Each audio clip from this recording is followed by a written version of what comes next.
Saya tanyakan dulu, masih konsisten mau masuk surga Firdaus? Yakin? Bagaimana kalau kita tawarkan cara masuk yang paling tinggi? Mau? Masuk surga Firdaus itu ada dua cara. Cara standar di surah Al-Mu'minun ayat 1 sampai dengan ayat 11. Standar itu. Jaga sholat, kalau ada waktu zakat dititipkan berzakat, jangan berbuat zina, berkata-kata yang sopan, yang baik, bertindak yang bagus, jauhi lagha, itu standar. Ada tingkat paling tinggi. Mau? Masuk surganya itu disambut oleh semua malaikat di setiap pintu surga. Dimulai masuknya dari surga Aden. Dan sebelum masuk saat hisab, itu dipakaikan mahkota dulu. Bahkan di alam kubur jasadnya dijaga, gak hancur. Kalau benar cara amalannya. Di alam kuburnya dijaga. Ini kita yakin ya, awas ya. Awas, karena kita kan yakin, ini kan ayat dan hadis. Halo, ini apa? Ayat dan iman kita dipertaruhkan. Kalau nggak yakin berarti imannya dipertaruhkan. Ini bukan Adi Hidayat yang bicara. Saya bicara dengan Quran. Bicara dengan apa? Quran. Awas ya. Amalannya satu.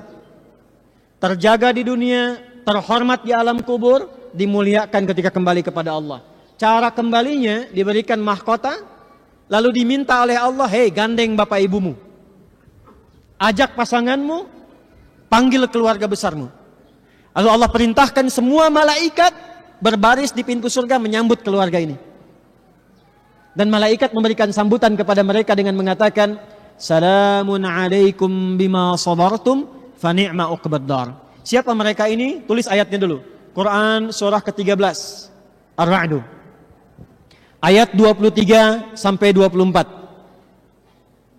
Jannatu adni yadkhulunaha.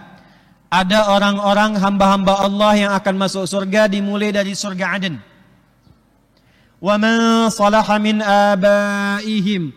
Orang-orang ini adalah orang-orang soleh tuh yang tadi disebutkan. Yang oleh Allah diminta menggandeng dulu bapak ibunya yang soleh. Ternyata bapak ibunya pun soleh. Diperintahkan oleh Allah, jangan masuk surga dulu, cari bapak ibumu, gandeng dulu. Allahu Akbar, Pak Ibu. Wa azwajihim, cari pasanganmu, gandeng dulu. Ternyata bu, kalau suaminya soleh, itu bisa gandeng ibu. Kalau istrinya solihah, gandeng suaminya. Wa dzurriyyatihim, cari dulu keluargamu. Yang beriman, yang soleh, cari semua.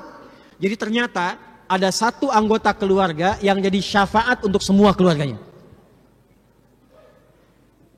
Saya maaf dengan kalimat ini ya, tapi saya mohon sekali, sebelum kita berpisah sekarang, mohon ya, siapkan satu orang aja di rumah, jadi kebanggaan di hadapan Allah di akhirat.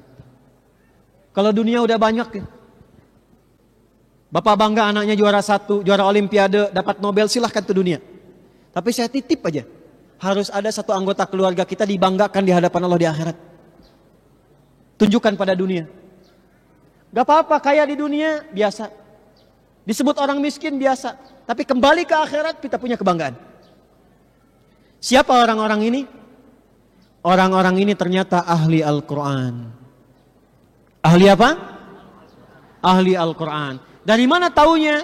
Tafsirnya di surat Fatir, surah 35, ayat 33. Quran surah 13, ayat 23 dibuka dengan kalimat Jannatu adnin yadkhulunaha. Quran surah 35 ayat 33 dibuka dengan kalimat yang sama. Jannatu adnin yadkhulunaha yuhallawna fiha min asawir. Ada orang-orang masuk surga lewat surga Aden, enggak boleh masuk surga oleh Allah kecuali pakai jubah kehormatan dulu. Pakai gelang-gelang emas, pakai mahkota kehormatan. Siapa orang ini? Ayat 32-nya ternyata ahli Al-Quran. Thumma awrasnal kitab alladhina astafaina min ibadina. Kemudian kami wariskan Al-Quran kepada hamba-hamba pilihan kami. Ketika dipilih oleh Allah, dia konsisten sampai meninggal menjaga Qurannya. Di akhirat dia menjadi syafaat untuk keluarganya. Dan sebelum masuk surga, kata Allah, Allah perintahkan kepada semua malaikat, wal malaikatu yadkhuluna alaihim min kulli bab. Dan malaikat keluar menyambut di setiap pintu surga. mengucapkan selamat kepada keluarga besar ini. Salamun alaikum bima sabartum fa ni'ma uqbaddar. Selamat kata Allah, sampaikan pada malaikat. Malaikat ucapkan selamat. Kata para malaikat, selamat, Anda sabar. Saat di dunia sabar mengamalkan satu amalan ini. Silahkan nikmati surga yang telah disiapkan, tempat terindah yang belum pernah dijamah. Siapa orang ini? Golongan pertamanya ahli Al-Quran. Teman-teman, untuk menjadi ahli Al-Quran caranya 3. Ingat, ahli Quran itu bukan yang hafal 30 juz. Salah. Bukan yang hafal juz 30. Salah. Ahli Quran itu ada 3. Dan semuanya mencintai Quran. Semuanya mencintai apa? Quran. Satu, ahli Quran itu ada yang senang ngaji, belajar dan membaca Quran. Tapi dasarnya cinta Quran. Saya pengen pulang sebagai ahli Quran, saya belum bisa ngaji, datang ke pusdai, masuk kelas belajar Quran, konsisten sampai meninggal, ahli Quran. Ustazah yang sekarang viral meninggal itu kan, coba lihat buku yang sedang dibaca. Lihat bukunya, doanya apa? Doa khutbul Quran. Itu sedang dengan pengajian ibu-ibu, Bu. Itu pengajian ibu-ibu itu, sedang baca Quran. Sedang khataman doa khutbul Quran itu. Saya bermohon mudah-mudahan itu yang wafat yang paling termulia itu untuk beliau insyaallah. Husnul khatimah. Di bikers nih, kalau saran saya, ya, sekarang siapkan. Ngaji, sepekan ngaji. Datang, belajar gak apa-apa, jangan malu. Untuk kebaikan itu jangan malu. Malu itu kalau maksiat, sombong malu. Ria malu. Jumawa itu malu. Diajak korupsi malu. Diajak ngaji jangan malu. Gak apa-apa sekelas sama anak TK, sama anak SD, gak apa-apa. Pulang-pulang ajang naik motor kan. Sambil ngaji, sambil hafalan. Ada viral kisah. Tahu Muaz? Muaz itu di Mesir. Bapaknya biker, cuman motornya nggak sebagus Anda itu. Motor biasa. Apa bahasa Rusianya tuh? Butut ya? Itu. Ya, orang menyebutnya motor butut. Tapi apa? Dia jadikan itu sebagai kendaraan surga, road to jannah. Anaknya pengen minta menghafal Quran. Matanya buta kata orang. Tapi saya selalu mengistilahkan ditutup dari maksiat. Sehingga ringan hisabnya. Guru yang mengajarkannya 20 kilo kurang lebih jaraknya. Maka apa yang terjadi? Bapaknya modifikasi motornya supaya mudah digunakan. Lalu berangkat ke tempat menghafal, konsisten diantarkan bolak-balik. Setiap pulang, bapaknya nulis lagi ayat, disimpan di dashboardnya. Ini kisah nyata teman-teman. Kisah nyata. Di anaknya kalau pulang surat apa, nanti diantarkan, bapaknya nulis lagi.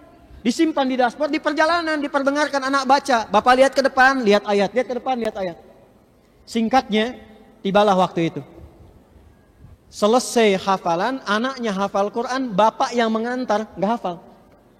Anaknya yang divonis buta, hafal. Hafal Qurannya, tajwidnya, makhrajnya sempurna seperti syekhnya.